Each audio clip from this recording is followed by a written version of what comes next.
It's the Awake Space Astrology Podcast. I'm Laurie Rivers, your host, here to help you with some inspiration to get those aspirations out into the world. And if there was a week to take all of that energy that is building and bubbling and moving it forward into applied, sustaining action, this is the week. I know you're tired. Honeys, I know you're tired. I know you're worn out. I know it's been a rough, well, we're not even going to count weeks or months, okay? I know. I know it's hard. And there is this collective bubbling cauldron of discontent. I can hear it. I can hear it. I hear it in my comments. I hear it in the community. And this week, there's going to be a burst bubble. There is going to be a clearing of the fog. There is going to be some intense energy, my lovelies and my darlings. And I'm going to help you get it through it because we're going to talk about how to take all that energy, whether it's anxiety, whether it's the blahs, whether it is the rage that has been building, maybe over weeks, maybe over months, maybe over a lifetime, and funnel it into action that moves us forward. Remember, knowledge is only power when you know how to make your next move. And that is why I have created all of the things I've created. And we've got kickstart energy coming up after the full moon. Okay. Full moon, partial lunar eclipse. Yes, we'll be able to see it in a good part of the world. But lunar eclipses are not the same as solar eclipses. Not every eclipse is equal. And when we're looking at eclipses, we're mostly looking at natural events and weather and things that happen politically on an individual level. These are new if it's a solar eclipse. And if it's a full moon, it is a lunar eclipse and they are on steroids. And this one, my friends, is on double the dose because of the aspects that are involved with the sun and the moon in opposition. Because Mercury is conjunct the sun in Virgo on the 28th. The moon, of course, is opposing that. That's what's making it a full moon. And it is square Uranus. Both the sun and Mercury and the moon are making a square with Uranus direct in Gemini. This is about getting our minds right. This is about putting things into order and innovating. Remember, nothing is ever created without friction. Nothing. Not a galaxy, not a star, not a baby, not a book, not a course, not the decision to make your life what you want it to be. It always takes friction, and the energy that's building up is highly creative. We could see a big bang in our individual lives, creating a whole new pathway. It isn't something to dread. It is something to look forward to, and we're going to talk about it here on the Awake Space. I'm going to give you a rundown of what I think is going to happen in the outer world. If you want the full what's in the headlines, you can head over to the Awake Space community. It's linked up in the show notes, and you would be welcome there. If you're a lurker, would love to hear from you because it's time to use your voice. It is time to use your voice. You know, so many people who are observers, people who hang back, watch, listen, have some of the deepest, strongest insights, but they mean nothing if they go unshared. Same with knowledge isn't power unless you know your next move. Your insights mean nothing if you don't share them. And it could be your wisdom, your insights that make the difference this week. And that's what I'm on about. It isn't enough to sit and worry or struggle or sit with a planner and just write everything out. We need to take applied action, my friends. And we are looking at super fuel to make that happen. So, in this episode, we're going to talk about what's coming up this week, how to use the energy, how to surf this mega tsunami cosmic tide, because that's what it is. It is a cosmic tsunami. We may actually see a real tsunami out in the world if what I think might occur, might occur. I know there's a popular creator out on the interwebs saying that we're going to see the United States get nuked. Probably not. I'll talk about that too. I'm not going to mention names, but the things people do for clicks, and then they're going to say the timeline jumped, okay, when it doesn't happen. All right, so there's that. I'm going to answer questions from the Awake Space magazine subscribers. Speaking of the Awake Space magazine, the September issue is coming right along. And this next month, I've got a couple of articles that I think you might enjoy. And I'll talk a little bit about what's coming up when we get into the community side of the podcast. What else am I going to talk about? Oh, how to funnel rage. Yeah, going to give you tips and tricks on how to funnel that bubbling cauldron of rage that so many people are feeling. And if you're not feeling rage and you're feeling anxiety, guess what? Same thing. Those big feelings that are going to be coming up with this big full moon. I'm going to give you tips and hints on how to use the energy as we move through this week and beyond the full moon, because it's a catalytic event. It is a before and after event. And I don't think we need to burn it to the ground, because when you burn everything to the ground, you burn your supplies. We don't want to do that. Okay. What we do want to do is what my dear friend used to tell me. He was a real old hippie, okay? And he taught people how to be conscientious objectors. He managed to do so legally back in the 70s. And he was a hell of an activist. And he would say, don't get mad, get organized. And that's what we're going to talk about here this week. Again, answering questions, going to go through the Ralph report. This is where my archivist logs a few of the notable predictions from last week. There were many, many, many. Having him on board is great because Ralph keeps everything straight and he's meticulous about it. Like, I can throw him something. I said, I think I said this. And he goes, no, that was 2 months ago. You said that. That's not for this month. So he keeps us honest and on track. Gotta love Ralph. So gonna do the Ralph report, give you what's coming up over the week, what I see in the headlines, just a smidge. If you want the rest of it, you could check it out in the Awake Space community. It goes out to magazine subscribers first. We record it every Sunday live in the community, and then I post it to the magazine subscribers right after. And then on Tuesdays, it goes out to the rest of the supporting patrons. You too can be a supporting patron. You could join for a month. You can join for a year. You can play around with tiers, because we've got astrology crew. Man, speaking of, I taught 2 classes in a row. I'll get the class on transits where I explained what transits are, how to find them, what the energy is compared to the natal chart. I did basically a survey lecture and answered some questions for community members. I had that open to all members, $5 and up, because I made a mistake.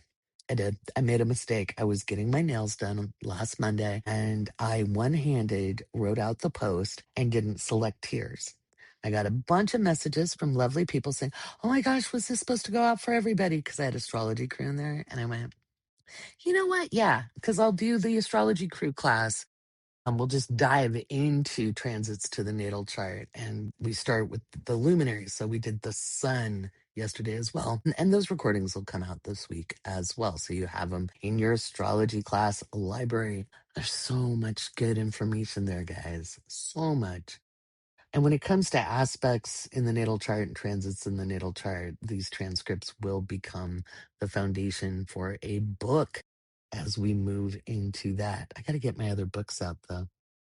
So mark your calendar for September 3rd, okay? Because 2027 Prepared is going to be released. We're going to release it first in the Patreon because you got your own special price. It'll be $10 off the cover price. And so that'll go out to members. So if you're on the fence and you want a good deal on a planner that isn't just about dates with transits listed, it's got checklists. It's a half workbook, to be fair.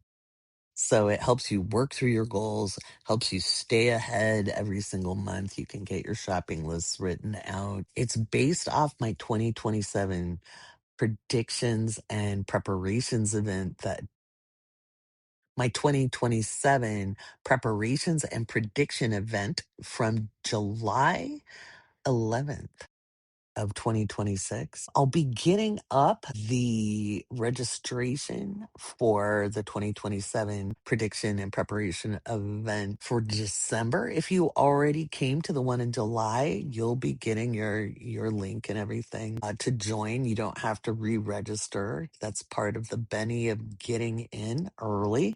But if you haven't been and you want to come, that there will be limited seating.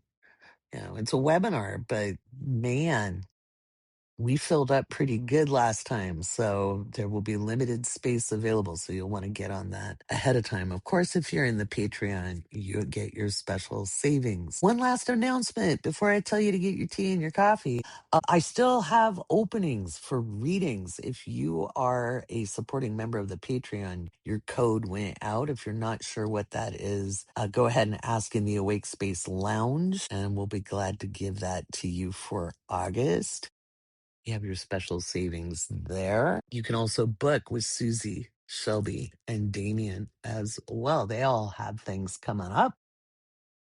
Man, I'm kind of excited about it. I've been kind of dreading this week for a while. That's why I've been getting everybody so prepared. And as you know, the energy has been building and it's been kind of oppressive and kind of ucky. And some people are having crazy, scary dreams. Some people are just having crazy dreams. Some people aren't sleeping. Some people are hyposomnia, like they're sleeping a lot. Everybody deals with everything different. Don't worry, you're not doing life wrong. But I found some silver linings and I'm so excited. So let's get started. Get your tea, get your coffee, get your matcha, get your hot cocoa, get your H2O, your Red Bull, whatever we're doing. And whether we're driving to work, taking the kids to school, getting ready for one last summer vacay, or preparing for summer to come if we're in the if we're in the southern hemisphere, whatever we're doing, we're going to do it together. And I'm happy to be your body double. Let's get moving.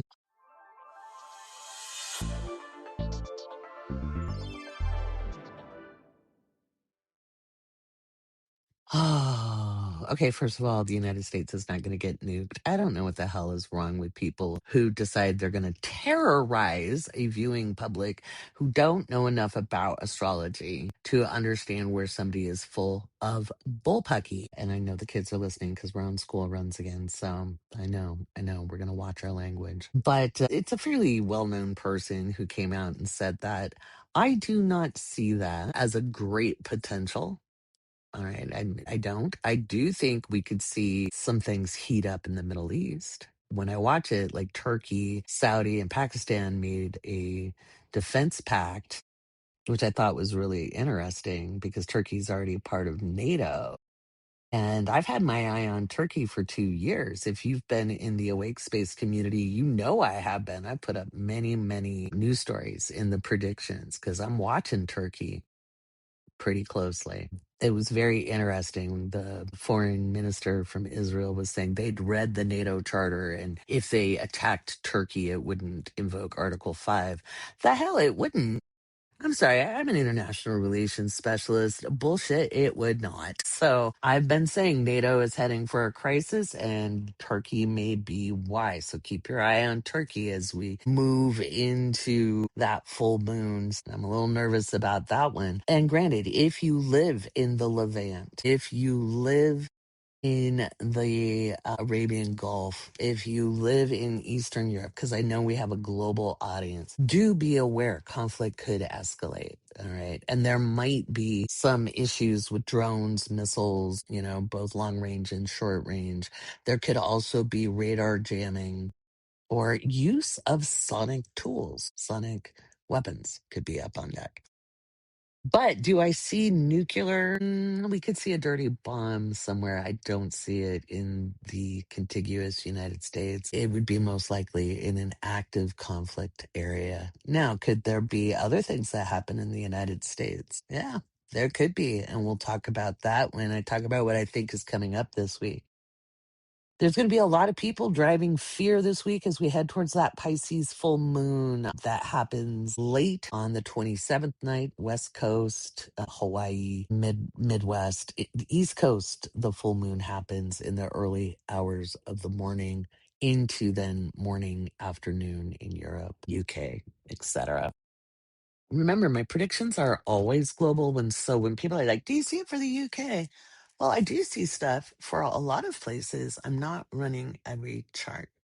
Okay. It takes a lot of work. And I have client readings like today. Not only do I have my hair appointment, and Monday's supposed to be my day off, but every other Monday I'm doing readings and consultations with people. And so I am getting my hair done, and then I have 3 consultations where I use astrology with life or business coaching methods to help people move through. So it's a busy day. All right. All right. But we'll get through it together. Okay. Some of the silver linings I see coming up with this full moon is the ability to channel this energy into productive action. Okay. When I look at what's going on in the outer world, we've got the Lindsay Clancy trial that has taken up a lot of people's attention. It's been horrific, disturbing, emotionally wrenching, and there's something off with it, right? And I talked about the astrology with my Awake Space community and why I felt interested in it because I'm not a crime person. I normally don't care about true crime all that much. I don't tend to get inveigled in that. It's just not my thing. If you like it, great. However, this one caught my attention because something was off. And I took a look at just basic planetary stuff because I don't have birth times or birthplaces. It was an estimated guess. So nothing is 100% accurate. However, the planets are, except for the moon. The moon, you won't be able to tell totally because you need the time of birth for that. Just given the astrology, I was like, what the hell? This is crazy sauce. So if you want to hear more about that, go into the community, check out those recorded live streams that I've got up. They're labeled appropriately. There's also Keisha Golden's trial starting this week. This is a woman who had called the police 5 times during her pregnancy, was considered highly at risk of violence by a partner, and she ended up stabbing him after allegedly shoved her head into a counter. She allegedly stabbed him in the leg and it hit his femoral artery and he bled out. She is being tried for murder instead of people seeing it as self-defense. She was 8 months pregnant with a toddler in the house. You know, when Trayvon Martin's killer could get away for shooting a child in a hoodie, but a woman protecting and defending her unborn child and her toddler, as well as her own self, we know the system is rigged, right? We've always known the system is rigged. A lot of us have known it. Again, when I talked about the veil being dispelled, this is up on deck. There is another case you need to be aware of, and this is Latarsha Sanders. She is another victim of failed mental health policy. And I think the veil is being ripped there too. People think they can go to a psychologist or a psychiatrist and get the help they need. Sometimes they do. In personal experience and extended experience with family member who has been seeking support, not always. And it doesn't mean you don't have good counselors out there or good professionals. It's just people are really quick because of the way insurance drives our healthcare system. It's not really a healthcare or mental health care system. It's a prescribing system. But I can guarantee you, by the way, not one provider would tell you to give your extra drugs to your spouse for disposal. It doesn't happen that way. My mom has to sign an affidavit because she's my father's caretaker and she is the one who manages the medications. Okay. Are you kidding me? Nobody would just say, "Oh, go ahead. You have to sign paperwork." All right. It's not even just a state to state thing. That's a federal thing. So I think that needs to get looked into deeper. But we have these cases and women, I'm kind of proud of us. Yes, people are angry, but they're not just clutching their pearls. They're showing up.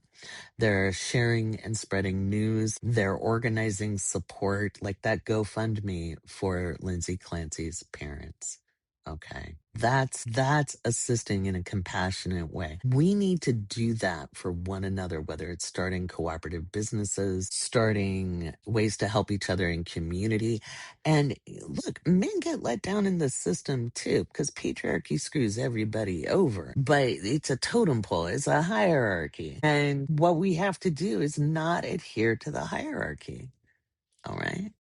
We've got to funnel our energy into action. But what I've been really excited about is it's not so much that people are clutching their pearls and saying, oh no, whatever should we do? They're like, no, that's it. We need to build something new. So what I'm hoping is this people aren't swept up in the next outrage, but they're swept in seeing this is a systemic problem and we need to do something on the ground. It's not enough to protest. It's not enough to hold poster board. It's not enough to make phone calls. We need to set up organizations.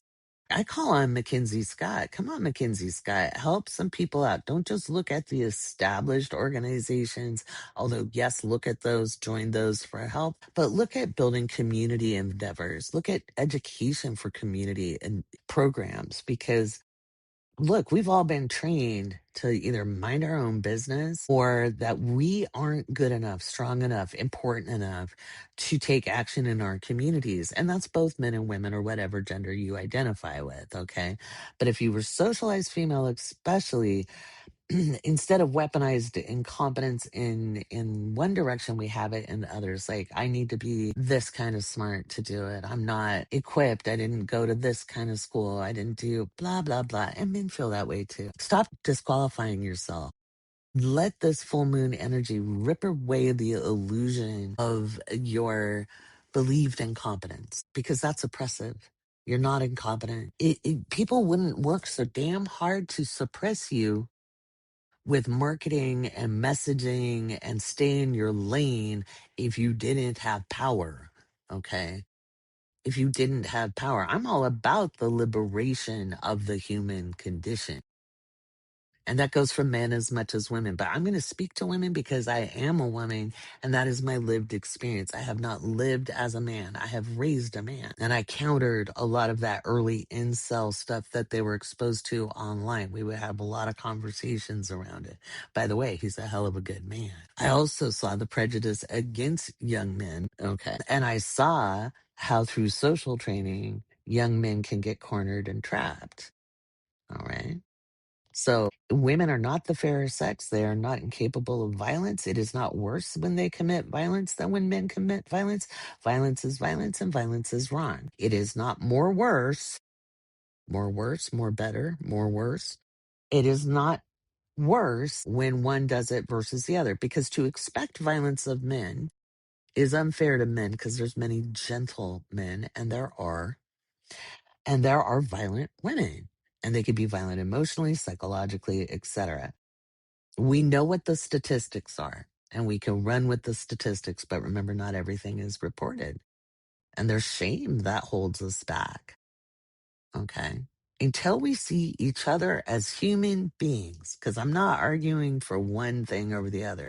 This battle of the sexes stuff that started really in the 60s and 70s is ridiculous. It isn't about who's better, who's worse. It's about how we've been socialized and what do we do about it? How do we show up differently? Instead of judging one another and trying to keep people in their lane. Like, there are people who will tell me, well, if you didn't sound so harsh, I think people might listen to you. Well, let me tell you something. When I speak really softly and with a high pitched voice, the sarcasm is obvious. And it doesn't work for me. I just can't do it, okay? It's just not who I am. That kind of thing, the expectation. You know, some of these influencers are influencers because they pull an aesthetic and people are drawn into the aesthetic. I purposely don't do the aesthetic. You think I can't? If I wanted to look like a witch, I'm a Scorpio rising. I look like it anyway. People have accused me of being a witch my whole life. And I wouldn't be unproud. I'm not a witch. I'm an energy worker and there's a difference. Okay. I work with energy. I don't do component magic. Not much. Once in a while. I can sling if I have to. Sling a spell. But that's really not my MO. And it's not because I look down on it. It's just not what I do. Okay. I would rather find real followers than have people following me because I've got the latest hokey pokey on, or I've got the fake blonde hair and the fake tits and the Botox and what have you, and the filler and the BJ lips. Because that's what the filler lips are for. It looks like you'd give good head is what it does. And if the children are asking, it's like a bobblehead. Okay. It's like a toy. Anyway, she's on one. She's on one. What can I say? Anyway, sip of coffee. Give me a second. So, with all the energy we've got going on this week, here's three things I want you to take away with this. When you start to feel like you're gonna spill over, you're gonna scream, you're gonna get in the car and crank up some Alanis Morissette or Brandy Carlisle. Man, her cover of Uninvited is just fire. And scream to it, you're scattershotting your energy. That is really creative energy, and you can pour that into things that move you forward. I'm not telling everybody to pack their bags and leave home. In fact, if you've got a good relationship, God bless you. Okay. If you have a relationship that isn't mutual, this is the time to start saying, hey, I want something mutual. But you can't just lay down orders because it's not about dominance and control. You can be like, hey, it would be really helpful if, hey, and if you've already tried that, go talk to your therapist because you might need some support. I know what that's like. I know what it's like. But now is the time to sit down and write out your skills, your talents, your abilities, and the things that light your fire. If you're in my test lab, if you're in Laurie's test lab, okay, it used to be called the mystery school. If you're in the test lab, you have access to the work. The work is not therapized.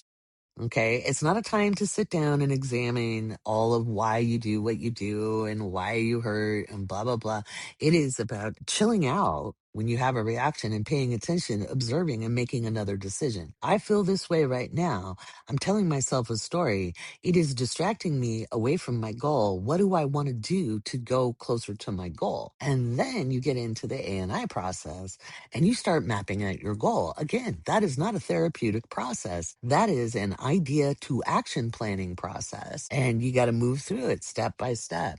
Okay. You guys can group together in there. You guys can talk about it as a study group. I will come in and do another hot seat before the end of the month. Maybe Thursday. I gotta check my schedule before I make a commitment to that. But use that. I created the work because everybody talks about doing the work. I'm like, you know what? The work actually is getting clear. Stop telling yourself stories. Like literally just stop and go, wow, I'm telling myself a story. What do I need to do next to take my step that gets me closer to where I want to be? Because as long as we're not focusing on where we want to go next, we are scattershotting our energy. The second thing I would say that would be most helpful when you have these big feelings is instead of having a bitch session or getting yourself into an echo chamber where everybody's nodding in agreement. Yeah, that's how it's been. We've all felt it. We can start with an understanding. Okay. We don't have to explore it anymore. We all know nuts and bolts, we got screwed. Okay. So we know that. What are we going to do about it? So sitting with other people, how do we want to support? Do we have a group of friends who are at a certain stage in life? And how do we want to support each other? Okay. Way back in the mid 2000s, I hosted an all craft group. Okay. It started as a hand spinning group and a fiber arts group. And then some people wanted to bring quilting and some people wanted to bring scrapbooking. I'm like, I don't care, just show up. But I had a rule. We couldn't just sit and bitch about husbands or wives or blah, blah, blah. Because I didn't want to sit and listen to it. I wanted to be uplifted and creative. There is a thing called emotional contagion. Okay. It was proved by Stanford. Okay. I'm not just talking woo woo stuff. I'm talking emotions are contagious and scientists said so. Okay. You look it up. If you have people constantly commiserating with one another about how bad it is, you are actually joining in each other's oppression. You're not witnessing each other's pain. You are helping reinforce it. And don't blame. I'm not blaming you. I do not want you to feel shame. Okay. So I want you to concentrate on understanding how to move each other forward. Like, how can I help you if you feel overwhelmed? What's going on? Can I help you organize at home? If somebody said, if you need help organizing at home instead of feeling shame, maybe be like, yeah, actually, I have a mound of laundry. I could, even if you just sat there and talked to me, or you gave me a call and body doubled, yes, please. Okay. Yeah, I've got this huge report and all these emails I have to do. and I'm feeling overwhelmed. If you could help me just like figure out my next steps, that would be great. Okay, coach each other. Ask each other open ended questions. Don't ask each other yes and no questions or give leading questions. And for God's sake, if you don't really know what somebody's going through, don't give them advice either. You're not there to solve their problems, you're there to be a support. Open ended questions. How can I support you? What would be the most meaningful support you could have right now? These are things to ask one another. Okay. That's how we do it in Laurie's lab. Okay. That's how we do it. And this is the best facilitation techniques that I have put together because I've studied strength-based facilitation, Stephen Glenn's Developing Capable People facilitation model. He was a wonderful mentor. I worked personally with him. He was the founding researcher for resiliency studies and nonviolent communication. Although I think some of that's good, some of it's yeah, we all have opinions. But anyway, that helps move us forward when we can support one another and then point out each other's strengths instead of commiserating like, oh yeah, what a dirty rotten son of a bitch. And not just giving, you got this, pull yourself up by your bootstraps. If somebody's saying, I haven't slept in a week and you have, and you know that person well enough, you'd be like, oh hey, I'm off on Wednesday. And if you need me to come by for an hour so you can just rest, I don't mind watching baby. You know, sometimes we have to give each other that. Maybe their baby is a fur baby who is clingy and bugs them so they can't sleep. You know, it could be a lot of things, but there's lots of ways to support one another. If you have a friend who owns a brick and mortar business, maybe getting people together to show up and support their business might be useful. Things like that. We need to collectivize our actions and look at where we're giving support versus looking for acknowledgement. Okay. But I am feeling really good because instead of seeing people clutching their pearls and, oh no, what do? We have women saying, no, this is enough. We're going to do stuff about it. We're going to support one another. We need to start really pushing to see a difference. And that's great. I don't think it's too late for that. So when make an assessment of your skills, your talents, your abilities. Stop talking yourself out of it. Guess what? Everybody thinks they're a fraud or an imposter or whatever. Stop letting that be your number one narrative. Make an honest to God list of the things you're good at. You do know what you're good at. You just haven't let yourself say it out loud. Number two, work together, to support one another. When we look at the work, we use open-ended questions. All right, look at how we can be a support to our friends and family in our community. Number three, use your voice, get active. Don't let yourself oppress yourself. You can stop it, I promise. It's been done before. All right, work together. So, because I think we're going to have a lot of feminine rage over this week. I think men too. It's not just feminine. It'll be rage as women, as people who were socialized female, and it's going to be rage by men who are maybe not as aware of what it is that women do go through. Okay. Because I think that last witness that was on the stand at the Clancy trial, that so-called doctor who called it a tear an episiotomy. Are you shitting me? I know he's not a medical doctor, but for the love of all that's holy, if you do not know the difference between a tear and an episiotomy, should you be working with a woman who is postpartum? I do not think so, because it's basic. I mean, even Reddington, he was like, "You've never been near a pregnant woman. You shouldn't be near one." I was like, yes, amen, and hallelujah to that. How crazy, how crazy. So, and I just think people are going to see where the scales have been so out of balance. It's not news. That's why people are mad. It's not news.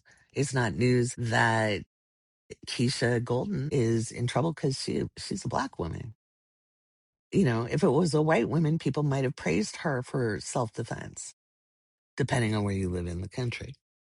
There's a lot of women in prison for defending themselves against partner violence, against pimps, against rapists and attackers. And this is not a new story. And when a woman commits violence, suddenly she is, demonized because we're the fairer sex. We're supposed to be martyred for a cause. We need to support women. who are trying to remain safe. When our safety is left up to our own recognizance and we try to ensure that and then we are punished for it, that's a problem.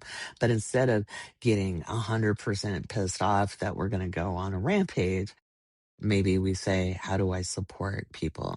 What do we do? How do we lobby? How do we get involved at the local area? How can we support more shelters? How can we press the issue with our local authorities, whether you're in a small town, a county, a big town, big city, is pushing for that and supporting candidates that support real change, progressive policy, which includes the protection of people because they're human. Okay. So there's that. I was on a roll. There we go. Because this full moon, man, it is in a trine with Mars in Cancer, and this is rocket fuel. So it's going to be so easy to want to just scream at the moon, howl at the moon, dance naked under the moon. Those are all great. They're fun activities, but are they moving you forward? This is a time to use that energy to build yourself forward. And you can't give yourself an out. You can't self oppress. You're not going to get to your end goal for a while, but this is a great time to propel yourself forward. Get your goals on paper. Look at what action steps you can take now. Okay. If you're in Laurie's test lab, remember, go through the Annie process. I have inventories for you to fill out. What do you have already? What equipment do you already possess? What knowledge do you possess? What are you going to need to get? Okay. Do you have all the software? Do you have all the tools? Do you have everything you need? How long do you think it's going to take to acquire these things? This is master planning, guys. You have the master plan, then you act on it. Getting it on paper is the first step. Taking action is the next. So there we go. There we go. We're going to take a break and then we're going to come back and talk about what I think we're going to see this week in the news. All of my predictions are global unless I mention a location, and we're going to give the Ralph report as well, talking about what I got right last week. And if you want proof of accuracy, you can head over to the Awake Space. It's a free post. You can download the PDF with all of the predictions I've gotten right for, I believe we have July up, but you can find them for the year as well as for the different months. I think we started in March or April with Ralph. It's kind of crazy. Time's flown.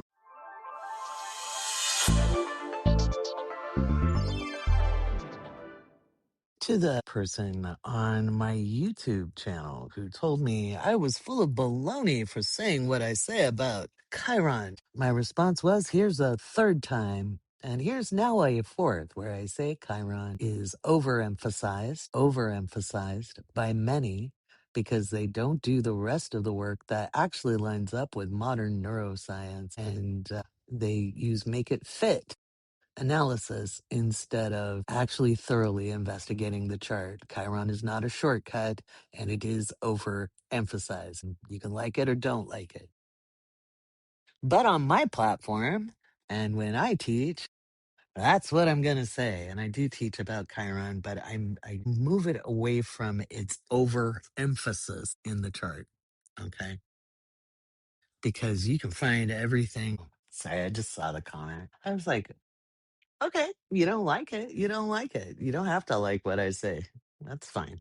You can go listen to the people who are codependent and pandering and keeping people stuck. That's fine. As somebody who has healed from complex post traumatic stress disorder and reached zero clinical markers through an incredible amount of hard work using astrology as a tool to help find the path to healing. And I'm not the only person. I've helped get there. And yes, I did have the support of a PhD psychologist in that work. They were my spotter and they kept me on track. I've done it.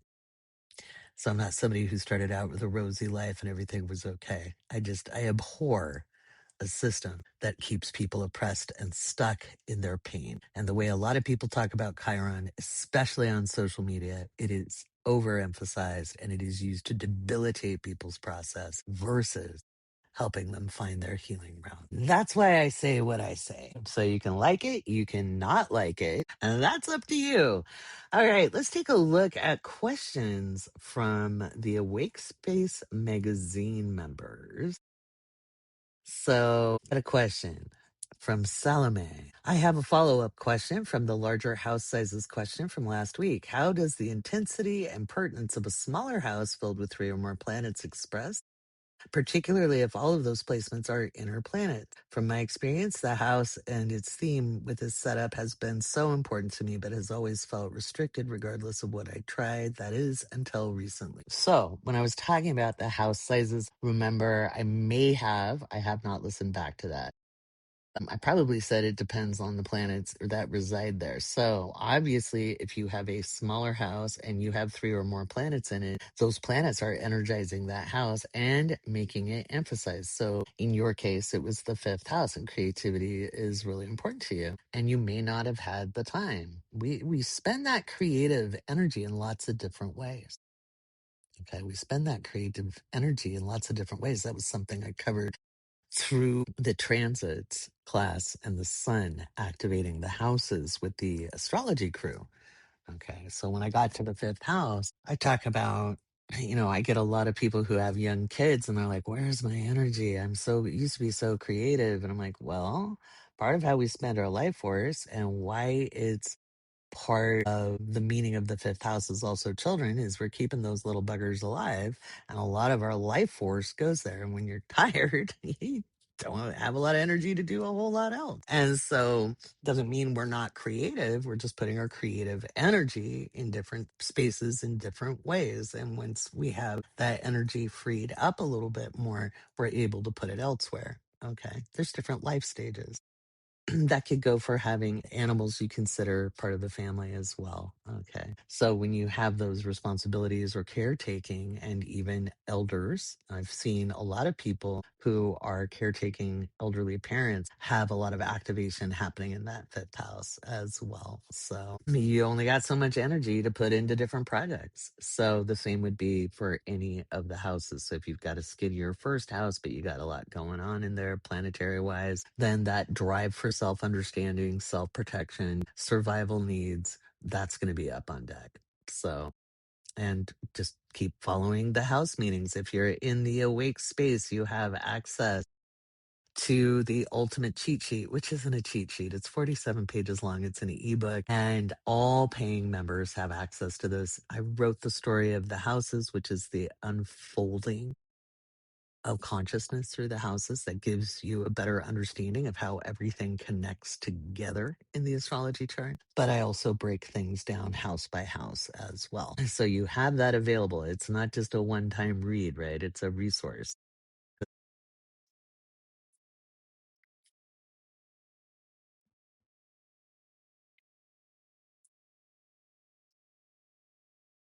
So there's that. Thank you for that great question, Salome. Adrian's asking, I know we've been talking about prepping. I feel terribly over, or it can, I'm going to read this over.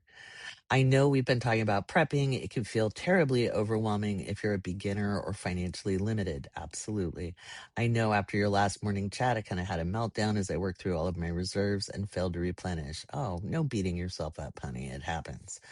Can I share some practical tips? So, some community member chimed in with tips I normally give. One, when you go to the grocery store, just buy a little extra, especially of sale items.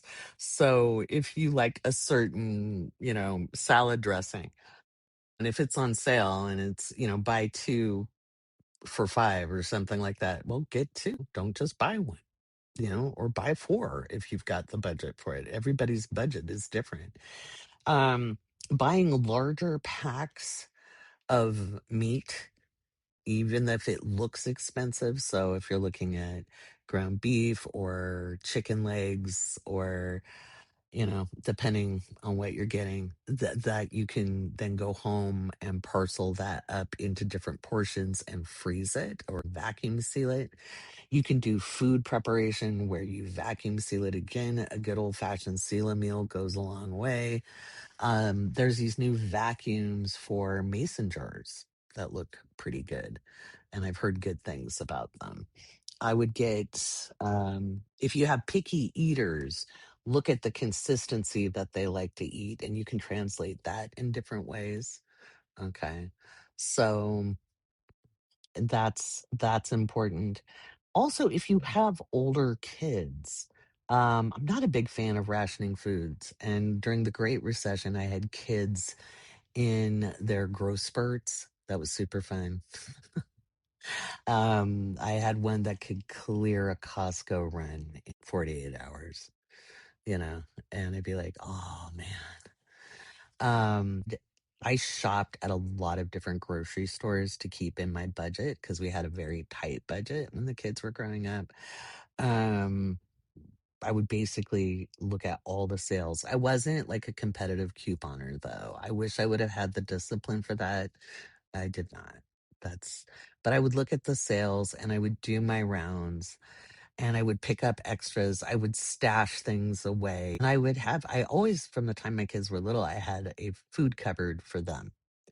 Okay. I had a food cupboard for them. And in that would be things that were healthy that they could make easy. I had one of the refrigerator drawers with the fruit and veg, and I would cut them up when they were little and have them in containers.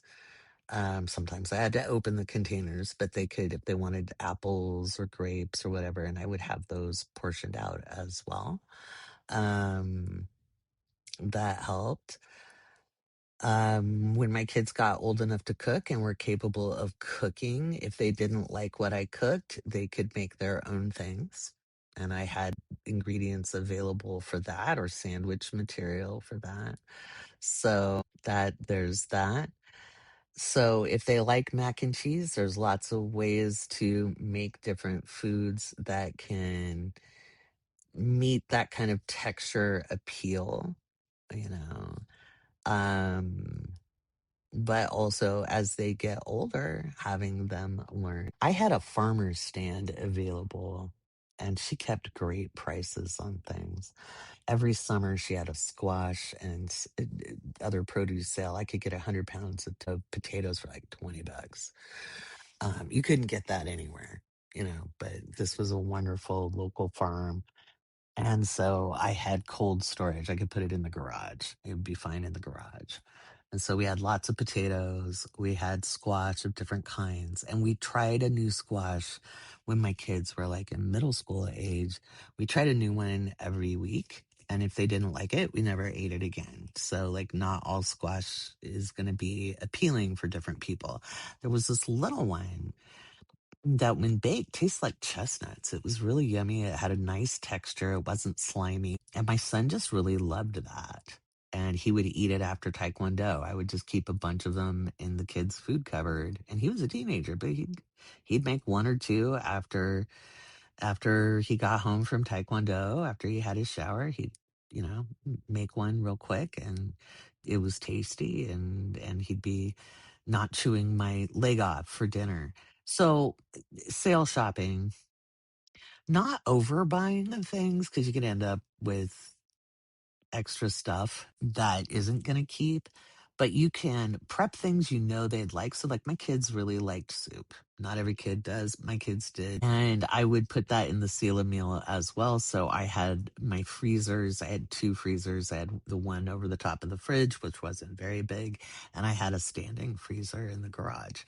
And so I kept things, including frozen berries. So in the summer, I would get flats of berries. I would wash and prepare those and freeze them and put them in sealed baggies and, you know, basically threaten people with the, hey, if you eat this all now, it's not going to be there when you want it. So, you know, think about it. And we've got fresh blackberries outside. We lived in the Pacific Northwest. I'm like, there's berries outside right now on the vine. So why don't you go get those?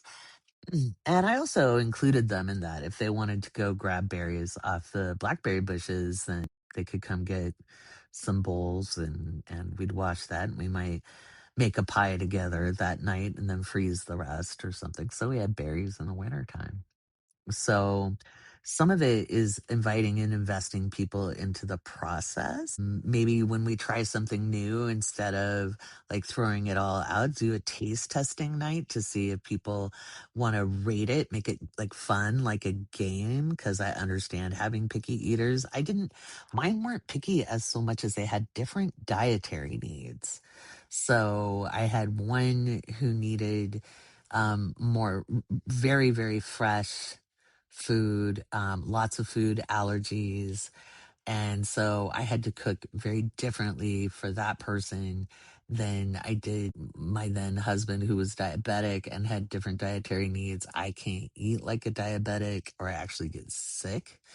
Um, and so, because I tend to run hypoglycemic, so it doesn't help me out too much. And so my son and I ate the closest diet together. And then I would make things so that my then husband, who cheated on his diet all the time, actually got something that supported him. And yes, I was slightly codependent. And then I made something separate. As my kids got older, I invited them into the process. You know, sometimes they took me up on it, sometimes they didn't, but I wasn't going to be a short order cook, and basically said so once they got to good age. And I was like, no, I'm not doing this. This is what I'm cooking for dinner. I know no one hates it. If you don't want it, here is where the other food is. And so that was for my own sanity. But if you're a beginner at stocking a pantry, sit down, watch what you eat throughout the week. Look at the beverages you drink throughout the week. Make a list. Okay. So that instead of following everybody's advice, like make potato soup or make pumpkin soup or pie or whatever. Really look at what you actually eat and pay attention to that. Pay attention to what your family actually eats.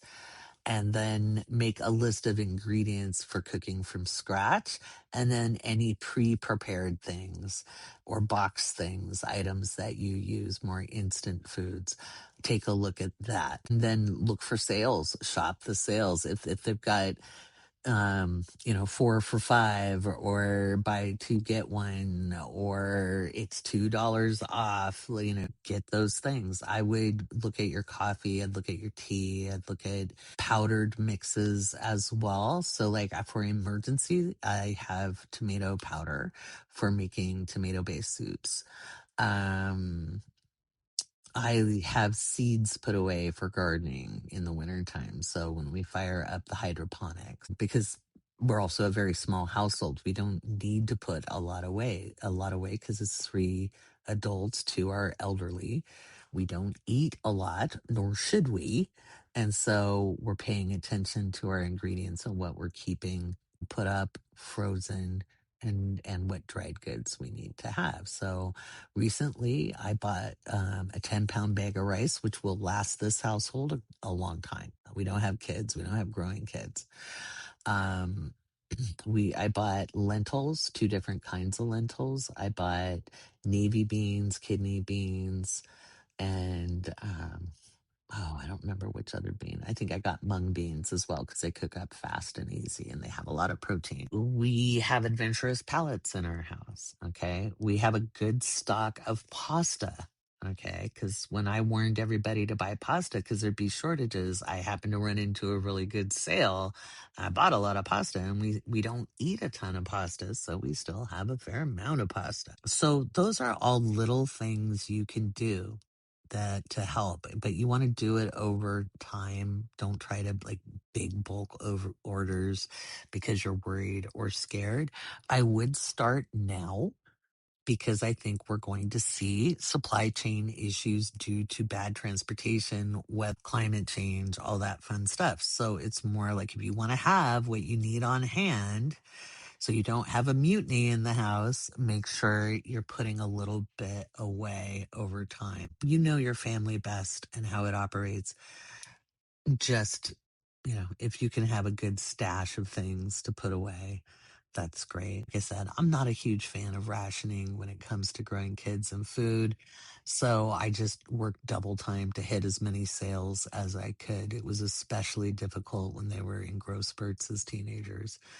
But I also did a lot of work from scratch. I cooked a lot of bread. I made a lot of homemade things, and I worked with the flavors we like to eat. So it just takes time, but don't beat yourself up. That's a great question, and I'm sure a lot of people could use this information. If you guys have more questions about that, feel free to let me know. And then Reptile Girl Ash is asking, how much of an influence does the rising sign have on the person when their ascendant is at 29 degrees, making the first house the next sign? Well, the ascendant is the beginning of the first house. So that 29 degree is very strong. Okay, so it sets the house. So the interior of the house is at least one sign, if not two, if there's an interception. It depends on the person. Um, it has a huge influence because the ascendant itself is setting the majority of your appearance. It's not all of your appearance, but it's a pretty strong placement. The interior of the house is your self concept. Okay. The interior of this house is the self concept. And so your follow up on that in this two-part question is, would the person have more of the rising sign or majority of first house sign dominate their personality? It's neither. Okay. So the first house isn't your personality. The whole of your chart is your personality. Your understanding of self is kind of a combination of the two. I'm a late Scorpio rising. I have quite a bit of Sagittarius in my first house. It is also my second house. There's a bit of both in there. Okay, so as a Scorpio rising, I have the classic Scorpio rising features and um Scorpio rising attributes. So I don't like to be on camera. That's why we've gone back to audio. I am often intimidating to people without trying. You know, it is kind of fun when I do try. And that done facetiously is a bit of the Sagittarius in the first house. Like I'll punk people if I feel like it. It's kind of funny, right? So it's kind of a blend. And if you have placements in the secondary or third sign in that first house, they'll have an influence. So, like, I have Mars and Sagittarius in the first house. I also have Neptune and Scorpio in the first house. I can blend in really easy, and I can also come in with a bang. It depends on my preference. I also have really long legs for a short person. I have a short torso and long legs, and that's because I have Sagittarius. So it mitigates the appearance. I'm using me as an example because it's late and it's the easiest one I've got to hand. So it's a blend. It's a blend. Our personality is the whole of the chart. And so I would say you present as that ascendant to people who don't know you very well. And your understanding of self is a combination of that. Okay. So I hope that answers. You can ask me follow ups in the group. So there we go. Marley appreciated my retrograde chart in Retrogrades, the Real Story.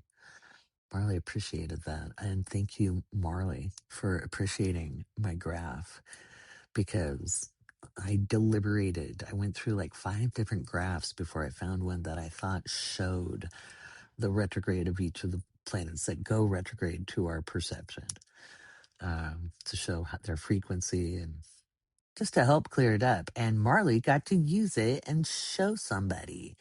So, haha.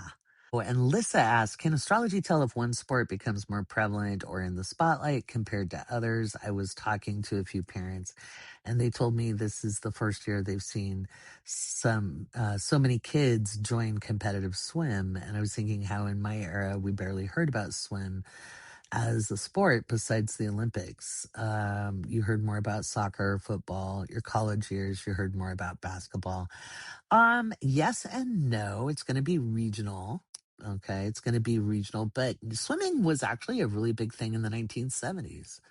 And so maybe Neptune has to do with that. Neptune was in a fire sign. It was in Sagittarius in the 1970s. It's in Aries now. So I could see more people being interested in competitive swimming in general. Um, But yeah, so it depends on where you live, I imagine, on what would be more influential. So, but that's kind of a fun question. All right. Okay, let's look at the Ralph report. Take a look at the Ralph report.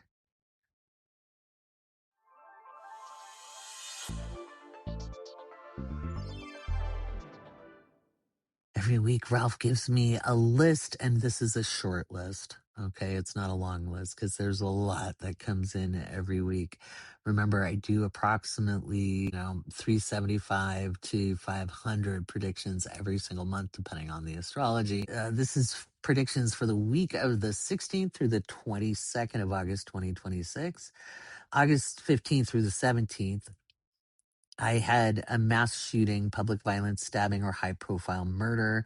And we saw 5 shot, 1 fatally in Kentucky in the third mass shooting in just 24 hours as gunfire erupts in a packed downtown bar district. That's sad. Could see leaders, C-suite executive or politician removed, deposed, or voted off the board or removed from position. And the CEO who fired 900 on Zoom got sacked. So there's that one. Satellites and communication disruptions, internet failures, or technical issues in general. Microsoft confirms GitHub is down worldwide. So last week, GitHub went down. Could see issues with radiation, radioactive materials, or issues with waste. 174 workers rescued as probe finds radioactive materials, substandard steel at a Davao plant. I missed that one. Let's see, Ralph doesn't miss them. He catches them all.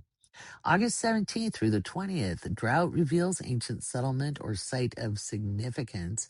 The drought revealed a 700 kilogram World War II mine in the Danube River. So that would be site of significance. Internet disruptions, payment gateway failures, hacking, or ransomware. Russia has experienced a massive internet outage with thousands of complaints from users. Mining or cave collapse, Asia or subcontinent, and it was a question mark. It was not in the subcontinent. It was actually in the Central African Republic, and there was 100 dead after a gold mine collapse. Health crisis for royal family member Annie royal family, and Norway's king admitted to the hospital and put on sick leave. August 20th through the 22nd, I had a big accident at sea. Could be a whole ship, capsized boat, someone lost at sea. Refugees have accident or Navy skirmish, or all of it. We saw an overloaded boat capsize in Nigeria. Around 40 children's bodies, sadly, recovered. Industrial or chemical fire. 8 of the crews rushed to dangerous blaze on Milton Keynes industrial estate. Ugh. Explosions, chemical plant failures, and nuclear waste. Explosion rocks weapons depot in northwestern Libya. And marinas, ports, and port authorities. Tanker traffic at Saudi Arabia's Yanbu port falls by a third, the report said. So those are just some that we got right last week. Let's see what's going to be up in the headlines this week. Remember, this is your sampler. If you want the whole meal deal, you can head over to the Patreon and join at any of the supporting levels from $5 level and up. I'm just going to grab the magazine here. Speaking of the magazine, the September magazine, I'm writing 2 articles, one called The Saturn Cycle and Astrology Deconstructed. We're going to be talking about the deconstruction of astrology in the Awake Space magazine. So there we go. The moon in Capricorn is the 22nd through the 25th. And just so you guys get the benefit of my little humorous quips, the moon in Capricorn throws the hammer. Moon in Capricorn is kind of done with it this week. We're going to see issues with infrastructure, bridges, dams, warehouses, or hubs, silos, and munition depots, airports, and train stations. We could see issues with dams. It could be a failure, or it could be a shutdown. Depends on how those storms in the Pacific run as they head towards China again and Japan.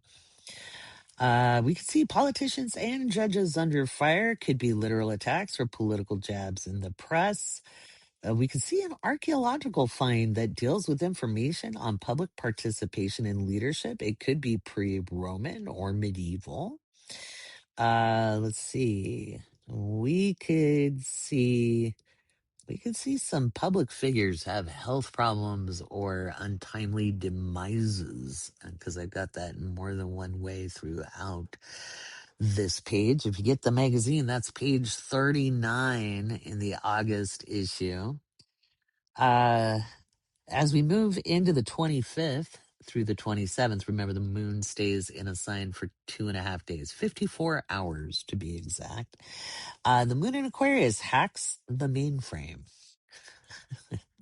It too is feeling spicy.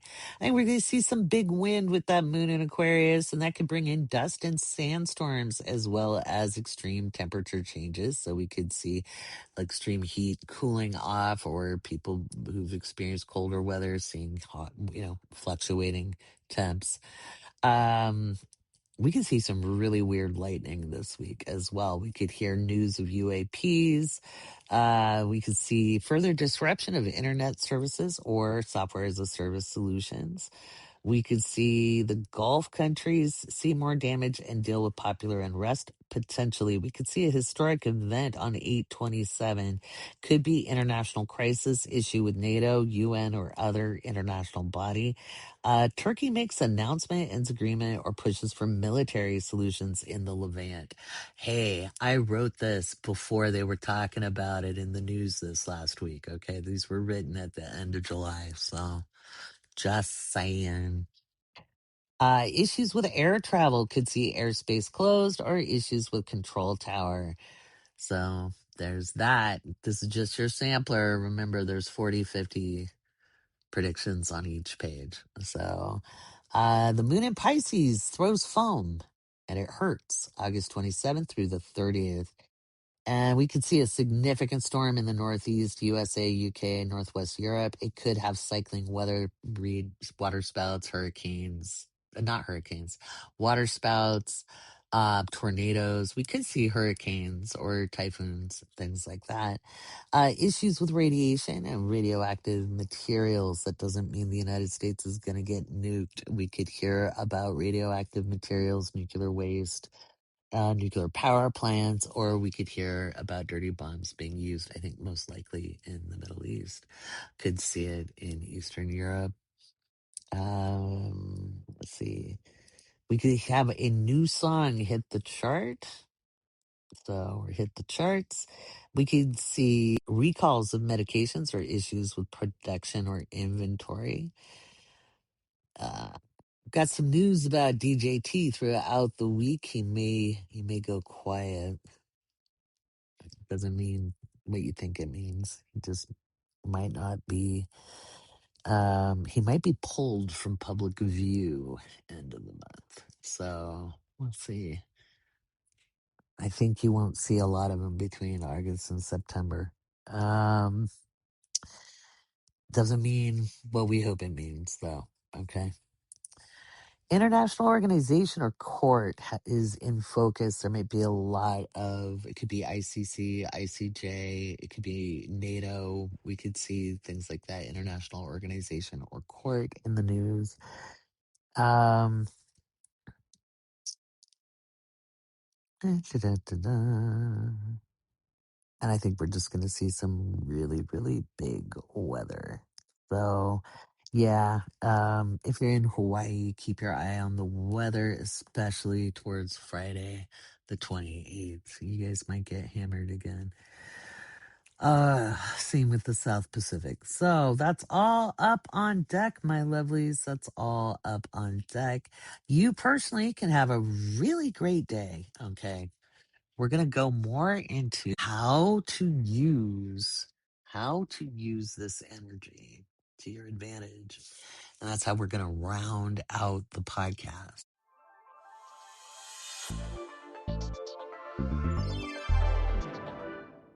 When we're looking at the energy of this full moon, um, I think we'll all be in our feels. Again, I think I'll probably end up doing a late night live on Friday night, probably around midnight my time, because I think a lot of people are going to be awake and feeling it. I think there will be some unsettling events, especially in the Middle East and Eastern Europe. It might spill over into Western Europe in some parts. I think there's weather for sure. I think there could be a really big earthquake happen somewhere. I haven't been able to figure out the direction. I think it's most likely in Asia Pacific region, hopefully offshore. That would be my hope. But it could also be a continuation of what's been going on in the northern part of South America. Earthquakes are incredibly difficult to pinpoint on locations. They really, really are. I do think it'll be a sizable magnitude, though. I think either Thursday, Friday, or Saturday, we could see an 8.0 or higher. And that's just really, really big. Hopefully, it's in the ocean. That would be my greatest hope. Caribbean could see some seismic activity. We might see a volcano go. So we all might be a little shaked, rattled, and rolled with this energy. It could be weather. It could be political stuff. I don't see the United States getting nuked. I think that's less likely. But there could be explosions. These could be manufacturing plants. These could be chemical plants. It could be oil refineries, stuff like that. So, what do we do with all this uncertainty? What do you do if you suddenly realize you've been the one in your way? It's easy to blame other people being in our way, but sometimes it boils down to us. What do we do when that happens? And one of the biggest things you can do is take a step back, sit down, and look at what is your reality? Now, if you're in the middle of the mess, you're in the middle of the mess and you got to take action where you can. But if you're observing the mess and you're doom scrolling, maybe stop that and take a step back and a deep breath. If you're upset about an issue in a part of the world that you can't do anything about, look at what you can do in your local area. Do some research. Does the library need your support? Does the school system need your support? Are there kids who need lunches? Are there families who need support? Does your family need support? What kind of support do you guys need to meet your needs? If you have more, give more. If you don't have more, take stock of what you need to do to not necessarily get more, but stabilize. And this energy is really good for sitting down and seeking solutions. It is not good energy for staying in the energy of the problem. If you sit there maybe and listen to some music, whatever kind you like, and open, maybe you got your headphones in and you're like, okay, I'm going to ask my guidance for some answers. Don't think about the problem. Just be like, I'm open to answers. You know what I'm concerned about. And listen to the music and kind of have your pen ready and see what flows. It might seem like nonsense to start with. Don't worry about that. Just let your hand flow. You don't have to try to do automatic writing, but there might be some information that pops into your head. Take note of it or do a voice note or whatever works for you. Okay. I'm an old broad. I get pencil and paper out. But if you prefer phone notes, that's absolutely fine for you. This energy is good for channeling that excess angst, that excess rage, that excess um, just energy, just excess stimulation, finding a way to focus in. Maybe you need to play a video game for a little bit to calm your brain down. Maybe you need to get in a tub with Epsom salts. Maybe you need to talk to a friend who's had this idea for community support and you didn't know how you could play a role. And you kept thinking, well, I don't know how I can participate. You could just say, hey, what help do you need? Because a good community organizer breaks stuff down into simple parts. They could be like, I need someone to go to the printer and pick up the flyers I had printed because I'm so busy today. And you'd be like, oh, I can go pick those up. Simple. It can be small things that offer the greatest amount of support. We need to stop thinking we need to make the grand gestures to make a big impact. Because once this full moon passes, it's moving into a trine with Mars. It's already in an approaching trine on the full moon. Over the hours, okay, over the hours, it's going, what? It's probably 10, 14, 16 hours after the full moon, right? About 16 hours. So you've got time to really assess and funnel that energy. First thing, stabilize yourself. Stabilize yourself, whether it's mentally, emotionally, physically.